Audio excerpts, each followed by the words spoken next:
పేదవాడి పక్షాన నిలబడతాం, ప్రజా గొంతుకై నినదిస్తాం. వాయిస్ ఆఫ్ వాయిస్లెస్, తెలుగువారి మనస్సాక్షి, సాక్షి టీవీ. సాక్షి టీవీ ప్రసారాల కోసం మీ స్థానిక కేబుల్ ఆపరేటర్ను వెంటనే సంప్రదించండి. చంద్రబాబు పట్ల పవన్ వీర విధేయత ఎందుకు చూపిస్తున్నారు? బాబు తప్పులపై నోరు విప్పకుండా ఎందుకు మౌనంగా ఉంటున్నారు? సుగాలి ప్రీతి కేసులో ఎందుకు మాట మార్చారు? ఎన్నికల ముందు చెప్పిన మాటలకు ఎందుకు కట్టుబడి ఉండలేకపోతున్నారు? న్యాయ పోరాటం చేస్తున్న సుగాలి ప్రీతి తల్లిపై పరోక్షంగా విమర్శలు చేయటం దేనికి సంకేతం? ప్రలోభాలకు లొంగి పవన్ తన ప్రతిష్టను పణంగా పెట్టారా? సినిమాల్లో మాదిరిగా రాజకీయాల్లో కూడా నటిస్తున్నారా? డిప్యూటీ సీఎం పవన్ కళ్యాణ్ బహుముఖ విధానాలపై senior journalist KSR comment. Janasena అధ్యక్షుడు, ఆంధ్రప్రదేశ్ ఉప ముఖ్యమంత్రి పవన్ కళ్యాణ్ ముఖ్యమంత్రి చంద్రబాబు పట్ల అత్యంత విధేయత, విశ్వాసాన్ని కనబరుస్తున్న తీరు అందరినీ ఆశ్చర్యపరుస్తోంది. అది చంద్రబాబు నేర్పరితనమా లేక పవన్ కళ్యాణ్ బలహీనతో తెలియదు కానీ తన పరువు పోగొట్టుకోవడానికైనా పవన్ సిద్ధపడుతున్నట్లు అనిపిస్తుంది తప్ప చంద్రబాబు తప్పులపై ఒక్క మాటనే ధైర్యం చేయడం లేదు. జనసేన కార్యకర్తలు, జనసేన ఎమ్మెల్యేలు ఎవరూ ప్రస్తుత కూటమి ప్రభుత్వ వ్యవహారాలతో అంతగా సంతృప్తి చెందడం లేదు. వారిలో అసంతృప్తి నెలకొంది. ఒక్క పవన్ కళ్యాణ్ మాత్రం చాలా సంతృప్తిగా ఉన్నారని, దానికి కారణం ఊహించడం పెద్ద కష్టం కాదని విశ్లేషకులు వ్యాఖ్యానిస్తున్నారు. చంద్రబాబు పెట్టే ప్రలోభాలకు పవన్ కళ్యాణ్ లొంగిపోయి ఉండవచ్చని, ఇప్పుడు కాదనే పరిస్థితి ఆయనకు లేదని కూడా వారు అభిప్రాయపడుతున్నారు.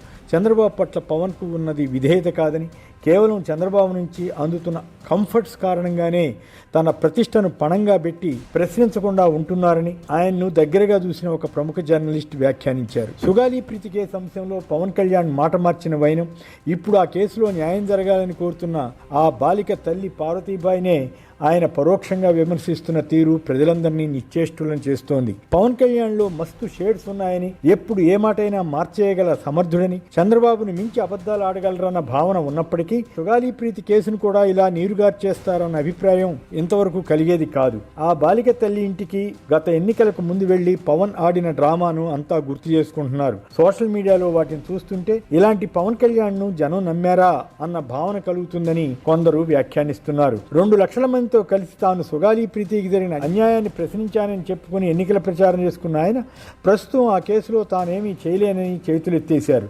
నిజంగానే చిత్తశుద్ధితో ఏమైనా చెప్పి ఉంటే కొంత పద్ధతిగా ఉండేది. ఇక్కడ కూడా చంద్రబాబుపై ఏగ వాలనివ్వకుండా మాట్లాడి మొత్తం నెపాన్ని గత ముఖ్యమంత్రి జగన్పై పెట్టడం ద్వారా తన అసలు రంగును పవన్ బయటపెట్టుకున్నారు. రాజకీయ పార్టీలు పొత్తు పెట్టుకుంటాయి, అయినా ఏ పార్టీకి ఆ పార్టీ తన వ్యక్తిత్వాన్ని నిలబెట్టుకునే ప్రయత్నం చేస్తుంటుంది, కొన్ని విధానాలు కలిగి ఉంటుంది. ప్రభుత్వంలో ఏమైనా తప్పులు జరిగితే ప్రశ్నించడానికి కూడా సిద్ధమవుతుంటాయి.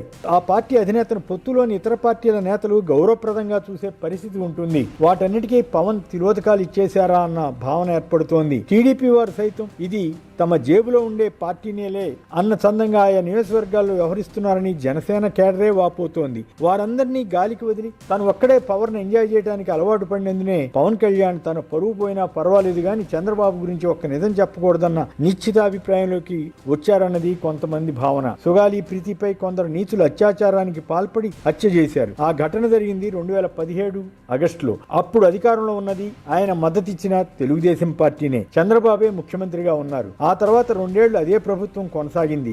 ఆ సమయంలో కొందరు నిందితులను అరెస్ట్ చేసినా త్వరగానే బెయిల్ వచ్చేసింది. DNA శాంపుల్స్ కలవలేదని నివేదిక వచ్చింది ఆ పీరియడ్ లోనే. అయినా పవన్ కళ్యాణ్ ఆ అంశం గురించి ప్రస్తావించకుండా తమ ఒత్తిడి వల్లే ఆమె కుటుంబానికి 5 ఎకరాల పొలం, 5 సెంట్ల స్థలం, ఒకరికి ఉద్యోగం వచ్చిందని చెప్పుకున్నారు. ఆ బాలిక కుటుంబానికి జగన్ ప్రభుత్వం ఆ భూమి తదితర సదుపాయాలు ఇచ్చిందన్న సంగతిని మరుగుపరిచి తమ వల్లే లభించినట్లుగా క్రెడిట్ పొందే యత్నం చేశారు. పోనీ అంతటితో ఆగారా? జగన్ పై విమర్శలు చేశారు. ఆ రోజుల్లో జగన్ ప్రభుత్వం ఎవరిని మాట్లాడనివ్వలేదట, స్వేచ్ఛ లేదట. మరి అలాంటప్పుడు ఈయన తానే 2 లక్షల మందితో సుగాలి ప్రీతి కుటుంబాన్ని పరామర్శించడానికి ఎలా వెళ్ళగలిగారు? నోటికి వచ్చినట్లు జగన్ ఆ రోజుల్లో ఎలా దూషించగలిగారు? నిజానికి ఆ ఘటన జరిగింది టీడీపీ హయాంలో అయినా అదంతా వైసీపీకి ఎందుకు పులుమటానికి ప్రయత్నించారు? ఈ అంశాన్నే కాదు, 30,000 మంది మహిళలు మిస్ అయ్యారని, వారిని వాలంటీర్లు కిడ్నాప్ చేశారని కేంద్రం నుంచి తనకేదో సమాచారం వచ్చిందని ఎలా చెప్పగలిగారు? ఇంకా ఎన్నో అనుచిత భాషలు చేసినప్పటికీ పవన్ కళ్యాణ్ పై ఆ రోజుల్లో ఒక్క కేసు కూడా పెట్టలేదు. అదే ప్రస్తుత కూటమి ప్రభుత్వం ఎలా పడితే అలా కేసులు పెట్టి వైసీపీ వారినే కాకుండా ఎనలిస్టులను, జర్నలిస్టులను కూడా వేధిస్తుంటే ఇది మాత్రం పవన్కు స్వేచ్ఛగా అనిపిస్తోంది. ఈ సంగతి పక్కన పెడితే చంద్రబాబు పాలన సమయంలో సుగాలి ప్రీతి హత్య కేసు జరిగిందని మాట మాత్రం కూడా పవన్ అనలేకపోవడం ఇక్కడ ప్రత్యేకత. చంద్రబాబుపై ఏగవాలినా సహించలేని స్థితికి పవన్ చేరుకున్నారన్నమాట. ప్రత్యేక విమానాల్లో తిరగడం, తన శాఖలను గాలికి వదిలి సినిమా షూటింగుల్లో పాల్గొనడం, పవన్ సినిమా ప్రమోషన్లు చేసుకున్నా చంద్రబాబు ఒక్క మాట అనకపోవడం, ఇతర కంఫర్ట్స్ అంటే సౌకర్యాల కారణంగానే పవన్ నోరు విప్పడం లేదని పలువురు బహిరంగంగానే చెబుతున్నారు. 2014 టర్మ్లో అప్పుడప్పుడైనా పవన్ ప్రశ్నించినట్లు కనబడేవారు. ఆ వెంటనే కామినేని శ్రీనివాస్ వంటి వారు వచ్చి స్పెషల్ ఫ్లైట్లో చంద్రబాబు వద్దకు పవన్ను తీసుకువెళ్లేవారు. ఆ తర్వాత ఏదో సర్దుబాటు జరిగేది. కొన్నిసార్లు హైదరాబాద్లో చంద్రబాబు ఇంట్లో కూర్చుని మాట్లాడుకునేవారు. ఆ తర్వాత ప్రశ్నలు ఆగిపోయేవి. ఇప్పుడు జనసేన కూడా అధికారంలో భాగస్వామి. ఆయన ఉప ముఖ్యమంత్రి అయ్యారు.